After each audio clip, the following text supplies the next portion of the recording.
I'll tell you, I read Annette LaRue's Unequal Childhood. Have you ever read it? No. It's damn good. So she, it just made you realize that like data can take you so far, and then you need to like be in people's lives and see what it looks like, right? You just need to. So like you can read data about like, say for instance, poor women traveling 3 hours to get to their jobs, right? Their minimum wage jobs. Then you can read a story, as she did, about a poor woman who had to take her children on the bus to go to her minimum wage job and like was exhausting the patience of all the people who were caring for that kid while she was like, going to these jobs. And she had this unbelievable story. You can read data that suggests it's expensive to be poor, that that bank accounts are elude you, that you can't meet minimum fees, all these things. She had this, it's stuck in my head for forever. Story about a woman who had exhausted the goodwill of every small business owner in her neighborhood because they were sick of making change to give her quarters to do her laundry. Now, how does that show up in data?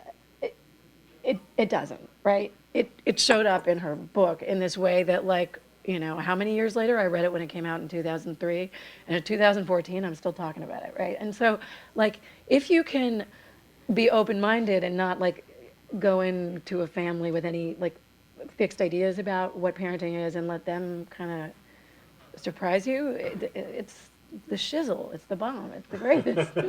And so like that to me was the whole ball game.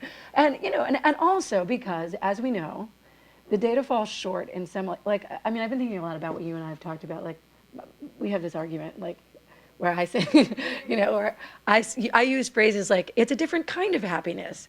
And Dan says very patiently, there's no such thing as different kinds of happiness. There's just happiness. And I go, yes, there is. And he goes, I know more than you do. No, there isn't. And we have this like Which back and forth. never convinces me. Or never can ever convince us. But like, so here's something that data can't show, right? And yet every parent will still say that they have this transcendent, this goes to the second half of your opening game, will still say, that parenting is like transcendently wonderful and unrivaled in some ways that are just magic and right, there's no experience that can quite compare. Okay, and if it's not showing up in these data, what do we want to think, how do we think about these data? So I try and chronicle some of those kind of transcendent moments in my book, and it occurs to me, because you had written this as a comment in my original manuscript, I had said at one point, there was this beautiful moment where Jessie, she's this mom who is beyond likable. Like I wanted to wrap her up in tissue paper and take her home with me afterwards. I really loved her. She just had this moment with her son where she scooped him up and was just slow dancing with him. And he just kind of melted into her. Like their skin was inseparable. The music was really pretty. And you could just see her breathing him in. He smelled like shampoo. And she was just in some blissed out other planetary place, right? And I said, a social scientist can't measure this. I wrote this in my notes, and you wrote, I said, how do you plot this on a graph of 1 to 5? And you wrote back, easy, 5. And I was like, busted, fair enough, okay. But here's what I've come back to, okay? But here's the difference, Dan, okay? And this is what I'm here to tell you tonight. So it's a 5. You're gonna tell me I'm wrong, but I'm gonna say it anyway. It is a 5. But when I go out to dinner with you tonight, it's going to be awesome, and I would rate that a 5 too. And it's not the same 5. No.